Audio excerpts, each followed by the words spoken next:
샬롬, 오늘의 성경 이야기는 사사기. 지난 시간에 이어서 하편으로 우리가 살펴보도록 하겠습니다. 사사기의 전체 주제가 무엇입니까? 각기 자기 소견에 옳은 대로 행하는 거죠. 그러면 이렇게 자기가 왕인 시대의 특징이 우리가 무엇인지를 한번 살펴보도록 하겠습니다. 창세기의 선악과 문제는 지금도 현재 진행 중인 것입니다. 내 마음에 이 선악과 말씀을 두기 싫어하는 마음인 거예요. 내가 왕이 되고 주인이 되고 싶은 마음인 거죠. 이 선악과는 자기의 느낌, 자기의 감정, 자기의 경험이 최고인 거예요. 그래서 타인의 시선과 말에 귀를 기울이지 않습니다. 그리고 듣고 싶은 것만 듣는 거예요.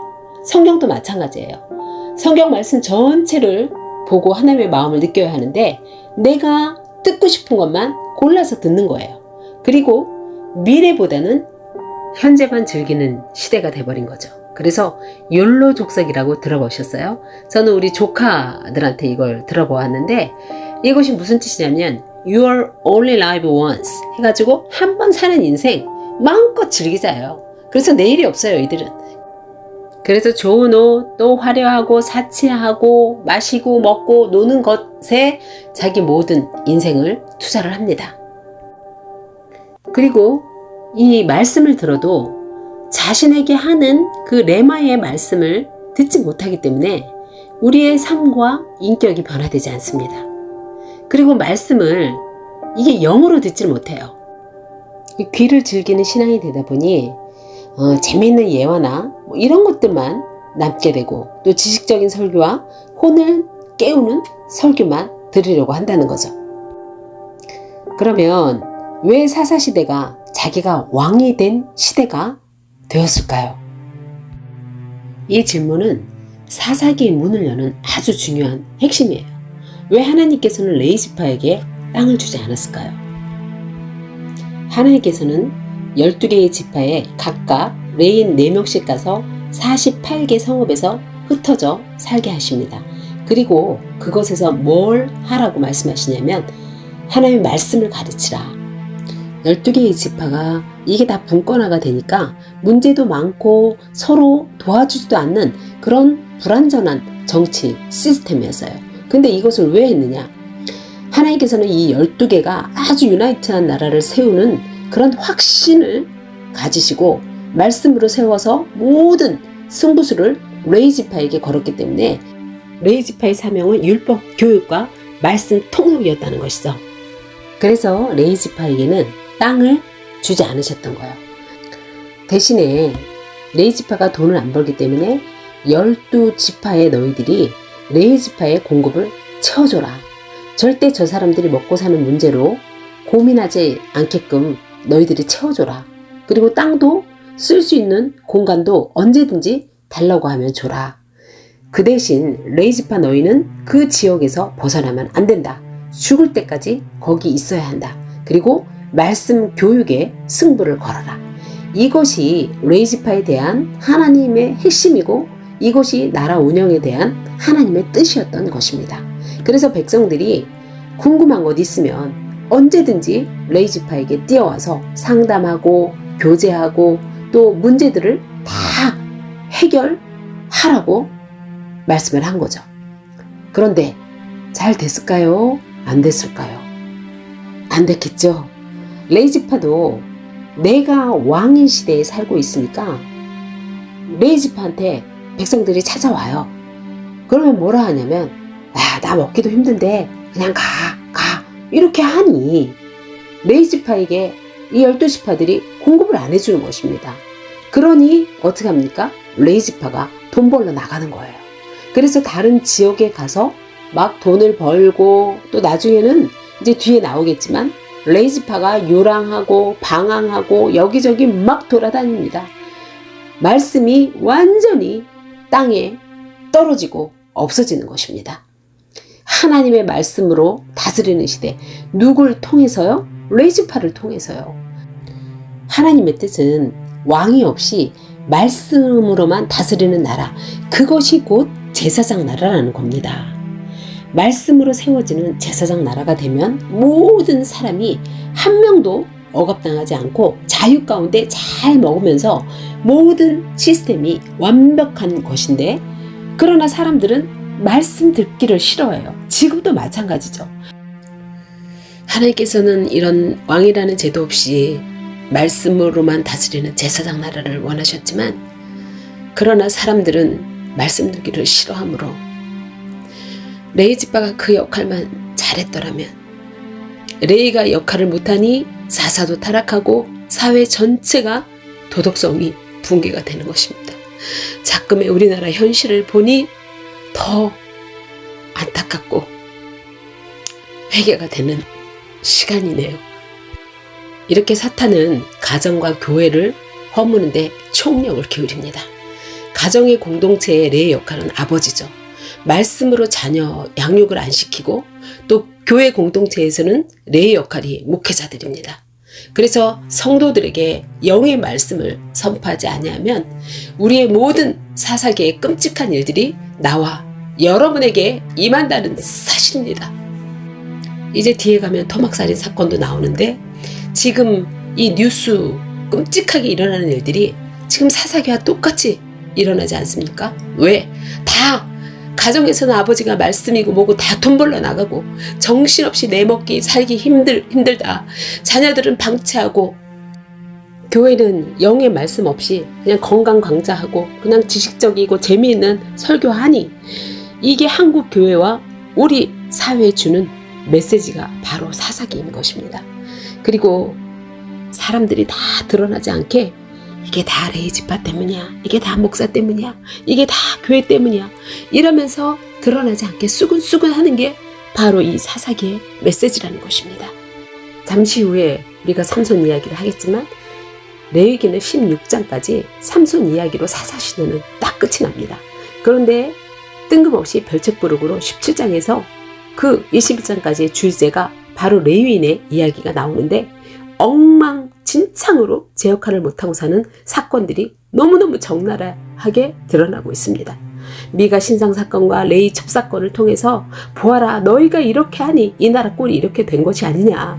지금도 다 그러지 않습니까? 다 목사 때문이야. 드러나지 않게 다 수근수근 사사기의 모든 문제와 결론을 짓는 것입니다. 백성들이 하나님 말씀 두기 싫어서 떠났어 라고 우리 알고 있는데, 보니 다 레위인이 제대로 가르치지 못해서 가정의 책임, 교회의 책임이었다라는 게 사사기의 핵심입니다. 우상 숭배가 온 가정에 다 많이 있고, 또 레위 지파는 베들레헴 그곳을 떠나면 안 되는데도 불구하고 내가 머물고 있는 가정, 또 직장, 또 학교, 사회, 이 모든 것이 내 사역지예요. 그러면 그곳에서 정말 손 한 뿌리라도 잡고 기도해서 그 지역을 살리고 가정을 살리고 회복시키고 하는 것이 하나님의 뜻인데, 가정에서는 부모가, 또 교회에서는 목회자가 이 모든 것을 공급을 해주질 않으니, 가정 공동체가 무너지고 교회 공동체가 무너지니 사회가 혼란하고 국가가 어지러워지고 억압당하고 어려움을 당하게 되는 것입니다. 오 주님, 너무 죄송합니다. 오 주님, 나는 죄인입니다. 용서하여 주시옵소서. 하나님이신 말씀 두기를 싫어하는 죄인을 용서하여 주시고, 내 속에 말씀이 들어오셔서 내 감정, 내 생각, 내 뜻을 장악해 주시옵소서. 예수님의 이름으로 간절히 기도합니다. 아멘. 사사기 말씀을 선포하다 보니 성령께서 저를 책망하시는 것 같아 잠시 회개하고 지나갑니다. 다음은 대사사인 기드온, 입다, 삼손. 이들은 헐리우드의 전쟁 영웅 이야기로 유명하지만, 저는 이번 시간에 이 사사 3인의 실수와 교훈에 대해서 다루어 보도록 하겠습니다. 첫 번째 사사인 그 온니엘과 또 기드온, 입다, 삼손은 하나님의 영이 이들에게 임하여서 사사로 세워집니다. 그런데 온니엘은 완벽하니 빼고, 나머지 3인은 하나님의 영으로 시작했지만 결국은 육체로 자기가 왕이 됨으로 말미암아 육체로 마치게 되는 비극을 낳게 되는 것입니다. 우리 하나님께서는 능력보다 겸손한 신학 인격을 굉장히 중요하게 생각하세요. 그래서 우리가 이들을 살펴보면서 반면교사로 삼아야 된다는 것입니다. 백성들이 또 악을 행하니 이번에는 미디안을 통해서 하나님이 이스라엘 민족을 압제를 당하게 만드십니다. 그러니 이들이 또 회개하고 부르짖으니 기드온을 통해서 이 미디안을 침략하게 만드십니다. 여기서 기드온을 따르는 백성들이 32,000명이 지원합니다. 이때 이스라엘의 최고 사령관이신 여호와께서 미디안을 치는 군사의 수를 줄이라고 하십니다. 믿음이 없고 두려워 떠는 자 22,000명을 돌려보냅니다. 그리고 10,000명도 많아. 그러면서 하나님께서는 손으로 움켜서 입에 대고 핥는 자의 수만 300명을 뽑아서 군대를 만드십니다. 그래서 기드온은 이 300명의 용사를 통하여서 미디안 군대 12만 명을 다 쳐붓습니다. 우리가 기드온이 어떤 사람인 줄 다 알잖아요. 그 미디안의 그 사람들이 너무 두려워서 그 밀을 칠 때 포도주 그 틀에서 타작을 해요. 몰래 숨어서 한다는 거예요. 이 정도로 약한 사람을 하나님께서 여호와의 영을 부어주셔서 세웠는데 이가 12만 명의 그 미디안 적군을 딱 치고 대승을 하여 돌아오니 백성들이 기드온을 왕으로 추대하려는 움직임이 있는 거예요. 사사기 8장 22절에 보면 이스라엘 사람들이 기드온에게 말을 합니다. 당신이 우리를 미디안의 손에서 구원하셨으니 당신과 당신의 아들과 당신의 손자가 우리를 다스리소서. 여기서 좀 말이 좀 쎄하죠? 기드온이 구원했다는 거예요. 그러면 여기서 기드온이 수정을 빨리 해야 되잖아요. 아니다. 이건 내가 한 게 아니다. 하나님께서 하셨습니다. 라고 수정하지 아니하고 암묵적으로 하고 즐기는 상황인 거죠. 그리고 백성들은 기드온 가문의 3대 세습까지 허락을 합니다. 이때 기드온이 모범 답안을 제시합니다. 그 8장 23절에 보면 기드온이 얘기하죠. 내가 너희를 다스리지 아니할 것이고 나의 아들도 너희를 다스리지 아니할 거야. 그리고 여호와께서 너희를 다스리라 이렇게 말을 합니다. 그래도 이때까지는 기드온이 모범 답안을 제시를 하죠. 그러나 우리 하나님께서는 우리의 체질을 아시기 때문에 이미 하나님께서 사사기 7장 2절에서 하나님의 우려를 나타내셨습니다. 여호와께서 기드온에게 이르시되 너를 따르는 백성이 너무 많다. 내가 그들의 손에 미디안 사람을 넘겨주지 아니하리니 이는 이스라엘이 나를 거슬러 스스로 자랑하기를 내 손이 나를 구원하였다 할까 함이라. 그런데 이 하나님의 우려가 현실로 나타납니다. 사사기 7장 18절에 보면 나와 나를 따르는 자가 다 나팔을 불거든 너희도 모든 진영 주위에서 나팔을 불며 이르기를 여호와를 위하라 기드온을 위하라 하라 합니다. 이게 뭐냐면 여호와와 자신을 동일하게 놓는 교만인 것입니다. 그리고 점점 수위가 높아지죠.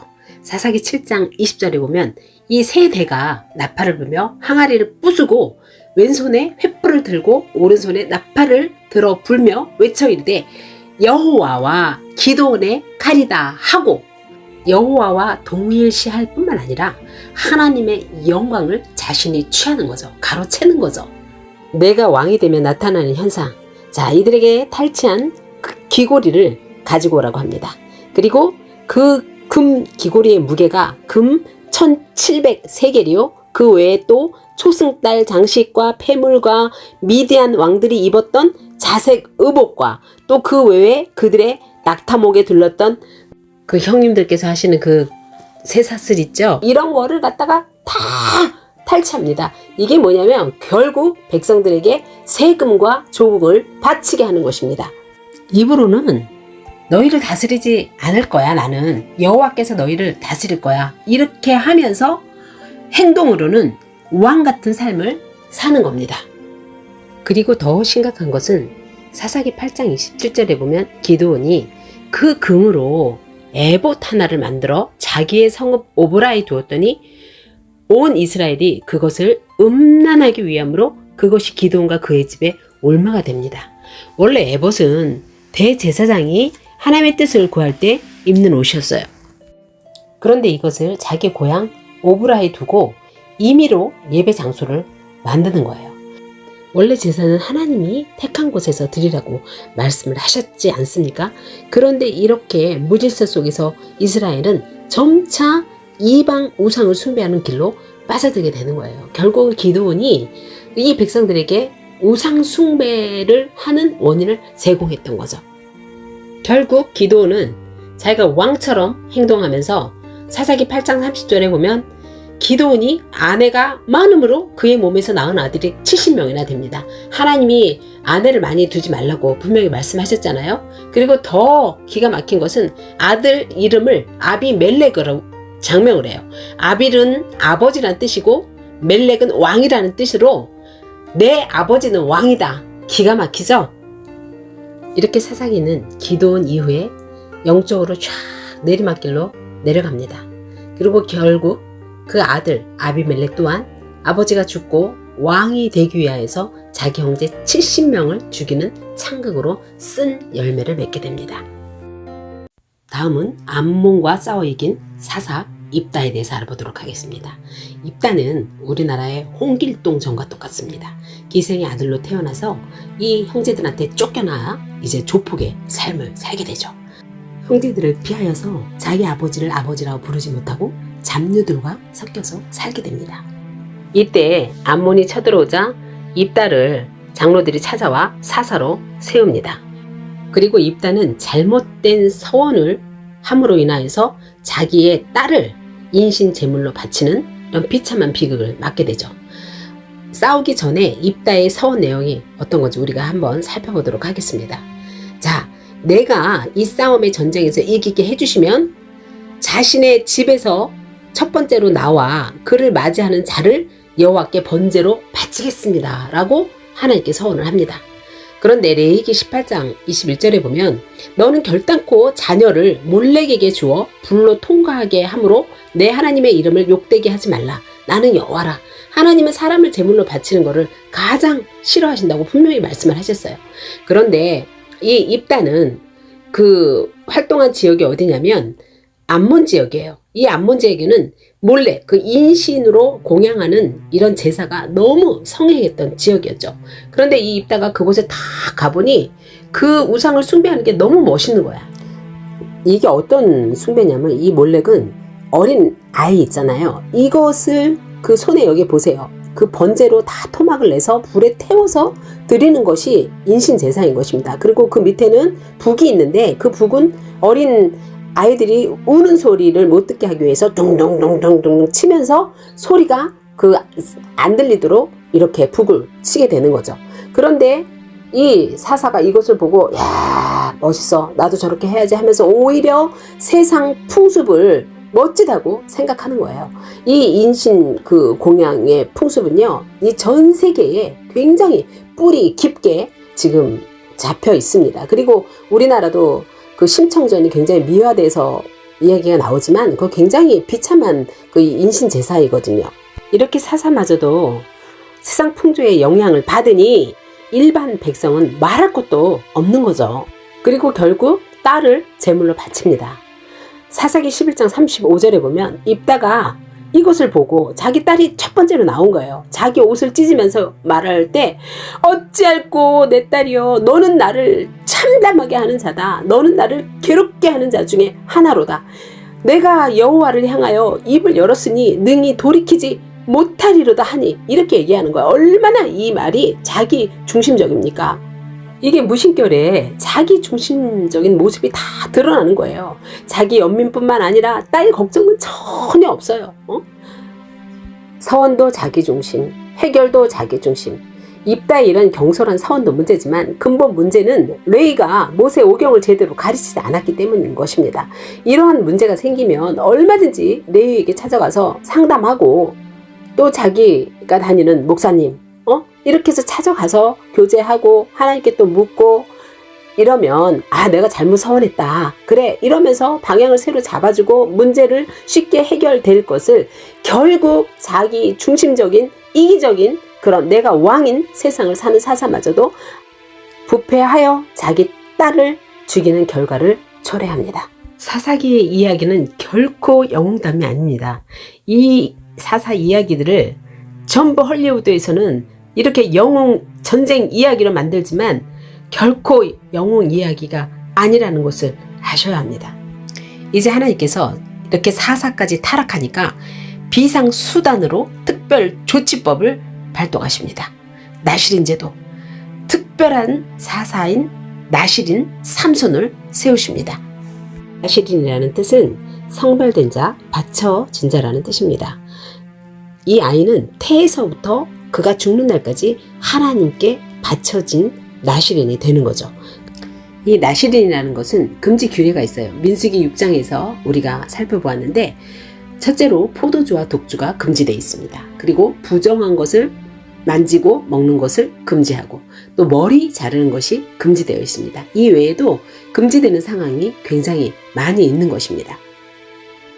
이 삼손은 단지파 사람인데 그 단지파 옆에는 블레셋이 있어요. 굉장히 강한 나라죠. 그 키도 막 2, 3m 되는 그런 강대한 나라인데 하나님께서는 이미 너희들이 밟지 않는 땅에는 가지 말라고 분명히 말씀을 하셨어요. 그런데 삼손은 여기 지도에도 보시지만 블레셋을 그냥 내 집 드나들듯이 수시로 다녀요. 그러고 다니는 것만 해도 괜찮은데 가서 술을 블레셋에서 퍼서 마시고 독주 마시지 말라고 했는데 그냥 술을 밥 먹듯이 마십니다.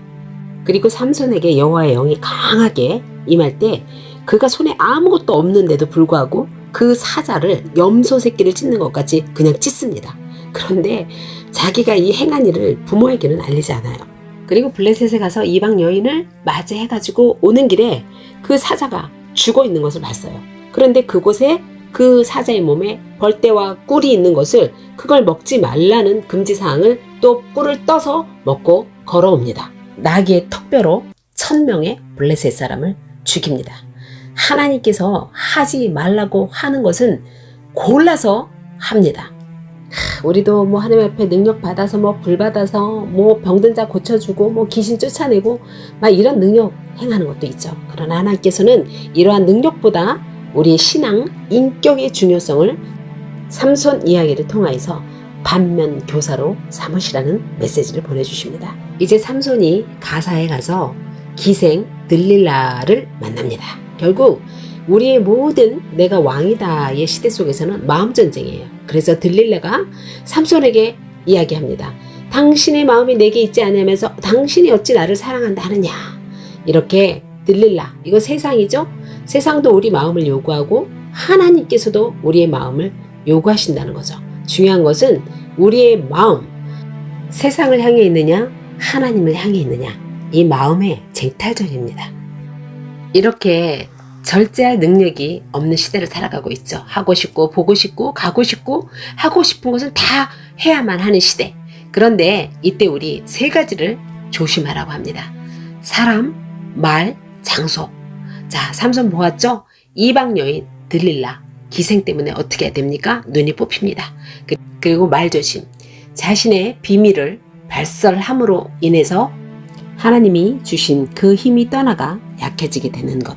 그리고 장소. 이 블레셋과 가사, 여호수아가 유언을 하죠. 너희 중에 남아있는 이 민족들 중에는 들어가지 말라고 합니다. 그런데 어떻게 했습니까?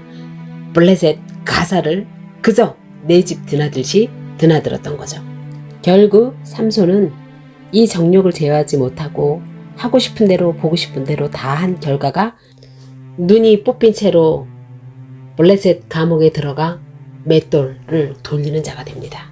얼마나 수치스럽겠습니까? 그러나 그 옥속에서 철저히 회개를 한 이후 하나님께서는 전과 같이 그 머리가 길러지고 그 능력이 회복됨으로 말미암아 블레셋의 다곤 신상을 무너뜨리면서 그 모든 방백들을 다 덮임으로 삼손이 죽을 때에 죽인 자가 살았을 때에 죽인 자보다 더욱 많았더라 말씀하십니다. 이렇게 삼손은 자기 인생의 가장 아름다운 시기를 욕망의 노예로 살다가 사탄에게 빼앗긴 굉장히 슬픈 이야기인 것입니다. 시간 낭비인 거죠. 그래서 지금 현재 이 시대는 머리 깎인 삼손의 시대, 영적으로 무기력한 시대, 사사와 레위 모두 타락한 시대라도 하나님은 다음 세대 사무엘을 준비하고 계십니다. 자, 이제 레위기 17장에서 두 편의 레위인 관련 에피소드를 19장까지 살펴보도록 하겠습니다. 먼저 미가 신상 사건은 우상숭배가 만연한 이 가정 환경, 그리고 레위인의 유랑 생활을 우리가 엿볼 수 있는데, 자, 미가가 어떤 내용이냐면, 미가라는 아들이 엄마 돈을 훔칩니다. 아주 많이 훔쳐갔어요. 그런데 이 엄마가 훔쳐간 놈을 계속 저주하는 거예요. 자기 아들인 줄 모르고. 그런데 이 아들이 계속 듣다가 너무 짜증이 나니까, 엄마 이거 내가 가져갔어 하고 돈을 내놓습니다. 그러니 엄마가 아이고 이거 큰일 났네, 이 저주가 아들한테 임하면 어떡하지? 이렇게 하면서 그 받은 돈을 가지고 신상을 만들어 놓는 것입니다. 집에, 그것도 이스라엘 집에, 즉 교회에 다닌다는 집에, 그때 베들레헴에 거주하고 있는 레인이 먹고 살기가 힘들으니까 나 어디에서 살지? 하고 막 돌아다니다가 에브라임 산지에 있는 미가의 집에 거류합니다. 그래, 미가가 당신 어디서부터 온 것입니까? 나는 유다의 베들레헴의 레인입니다. 그래서 거류할 곳을 찾으러 왔습니다. 아, 그래요? 그럼 잘 됐네. 우리 집에 개인 제사장이 돼주세요. 내가 연봉은 넉넉히 드리겠습니다. 응? 이러면서 개인 미가의 집에 제사장이 되는 것입니다. 이것도 자기 소견에 옳은 대로 행한 것입니다. 다음 18장의 단지파 이야기는 17장과 연결되는 이야기입니다. 지도를 참고해 보시면 이 단지파가 지금 이 지역에서 살고 있는데, 그 밑에는 어디가 있냐면 블레셋이 있는 거예요. 그런데 이 블레셋은 골리앗의 고향이거든요. 근데 블레셋이 너무 강한 거예요. 최고의 싸움꾼이에요. 보통 키가 2-3m 정도 되는 거거든요. 틈만 나면 블레셋 애들이 와가지고 단지파들을 그냥 두드려 패는 겁니다. 그러니 단지파들이 맞고 두들겨 맞으면서 우리 여기 도저히 못 살겠다 하면서 도망을 가는 거예요. 저 꼭대기 위로 도망을 갑니다. 자기의 살 땅으로 도망을 가는 거예요. 하나님이 주신 땅, 그 은혜의 땅을 싹 다 잊어버리고 내가 원하는 땅. 그래서 이것도 우리가 자기가 왕의 시대에 사는 전형적인 모습인 거죠. 그래서 정탐꾼 선발대를 보내서 그 땅이 좋은지 보고 오라고 보내는 거예요. 와, 여기 너무 좋다. 그런데 가는 길에 단지파 사람들이 미가의 집에 들르게 됩니다. 그래서 이 두 이야기가 하나로 연결이 되는 거죠. 미가의 집에 가서 보니까 신상이 너무 좋은 거예요. 그래서 저거 진짜 괜찮아. 우리가 북쪽에 저 꼭대기에 살면서 내가 저것을 가져다가 섬겨야지 하면서 봤는데 그곳에 레위 청년이 있는 겁니다. 그러면서 그 청년에게 너는 누구냐 하고 물어봅니다. 너 지금 여기서 뭐 하고 있어? 그러니까 제가 지금 여기서 개인 제사장을 하고 있습니다. 이렇게 얘기를 하는 거예요. 그러니까 그래? 야, 그럴 필요 뭐 있어? 야, 개인 집에 있지 말고 야, 단지파 있잖아. 우리 힘 있는 쪽으로 와. 딱 그러는 거예요. 그러니 이 레이는 마음이 너무 기쁜 거예요. 이렇게 선악을 분간하지 못하는 이 종교 지도자의 모습을 여실히 보여주는 거죠. 원래 이 레위인은 미가가 제안했던 이 재물에 넘어갔던 그 레위인은 더 큰 재물의 마음에 끌려서 도적의 무리에 그냥 기쁨으로 가담해버립니다. 뒤늦게한 미가가 이 단지파를 막 쫓아가는 거예요. 그러면서 이거 내 건데 왜 가져가냐. 그러니 단자손이 야, 너 까불지 마. 네 생명과 네 가족 생명을 그냥 다 죽일 수도 있어 하고 하니까 이 미가가 보니 너무 단자손이 무서운 거예요. 그래서 그냥 돌이켜 집으로 오면서 아이고 내 신상 다 빼앗기고 나에겐 아무것도 남지 않았다라고 막 울부짖는 거죠. 결국 그는 자기에게 아무 힘도 없는 그런 무력한 신을 굳게 믿고 있었던 것입니다. 민수기 36장 7절에 보면 이스라엘 자손의 기업이 이 지파에서 저 지파로 옮기지 않고 이스라엘 자손이 다 각기 조상 지파의 기업을 지킬 것이니라 말씀하셨습니다. 이렇게 단 자손은 하나님께 약속된 땅을 다 분배받았는데도 이방 세력의 압력을 받자 하나님이 주신 기업을 버려버리고 북쪽의 평화로운 백성들을 다 습격해가지고 땅을 다 빼앗고 그곳에 거주를 해버린 거예요. 사람이 마음대로 팔거나 옮길 수 없는 그 하나님의 기업을 이스라엘 백성이 무시하고 있음을 여실히 보여주는 그러한 말씀인 것입니다. 이렇게 평화로운 그 라이스 백성들을 무자비하게 살육하여 얻은 성읍을 가지고 조각한 우상과 애복과 그 신상들을 가지고 있었고 종교적 혼합주의와 죄악의 상징을 여실히 보여준 것이었습니다. 자, 이제 사사기 19장 레이의 첫 사건이 나옵니다. 이스라엘의 왕이 없을 그때에 에브라임 산지 구석에 거류하는 어떤 레위 사람이 유다 베들레헴에서 첩을 맞이해요. 이 레위인의 부도덕한 생활을 다 고발하는 내용인데 레위인이 첩이 있다는 거예요. 그런데 또 그 첩이 완전히 행음을 해요. 바람을 피우고 남편을 떠나서 유다 그 베들레헴에 자기 아버지 집에 돌아가서 하루 이틀도 아니고 넉 달 동안이나 그 아버지 집에서 지내는 거예요. 그런데 그 레위인이 이 행음한 자기 아내를 찾으러 베들레헴에 있는 그 장인 어른 집에 찾아갑니다. 그러면서 그 아내를 보자, 여보, 우리 집에 가자. 내가 정말 더 잘해줄게. 이러면서 다정하게 아내한테 이야기를 하니 그 장인어른은 그걸 보고 너무 기뻐하면서 그래, 그러면 여기에서 한 3일 동안 먹고 마시고 여기서 유숙하다가 그러고 가게나 이러는 거예요.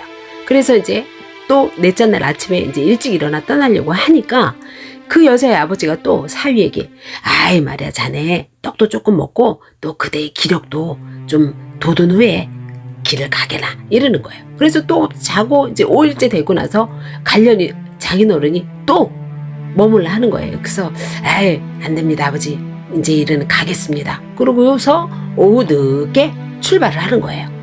그래서 이제 여부스, 베들레헴 우위 쪽에 조금 올라가면 여부스라는 곳이 있는데 그곳이 지금 이제 예루살렘이죠. 그래서 그곳에는 유숙할 곳이 없으니까 베냐민에 속한 기브아에 이제 가까이 가니까 해가 어둑어둑 해가지고 여기서 이제 잘 수밖에 없는 상황이 된 거예요. 뭐 마땅히 잘 곳도 없고 갈 곳도 없어서 그냥 넓은 거리에 앉아 있는데 그때 노인이 지나갑니다. 그래서 이들을 보고 당신들이 지금 어디서 와서 어디로 갑니까? 이를 물어봐요. 그러니까 레위인이 우리는 저 유다 베들레헴에서 지금 에브라임 산지 구석으로 지금 가고 있습니다. 잘 곳이 없습니다. 우리는 나귀도 다 먹을 것도 있고 또 우리도 먹을 양식과 떡이 다 있습니다. 그러니까 그때 노인이 이러는 거예요. 걱정하지 마십시오. 당신들이 먹고 뭐 쓸 거 다 내가 책임질 테니까 자, 길거리에서 자지 말고 저희 집에 들어가서 주무십시오.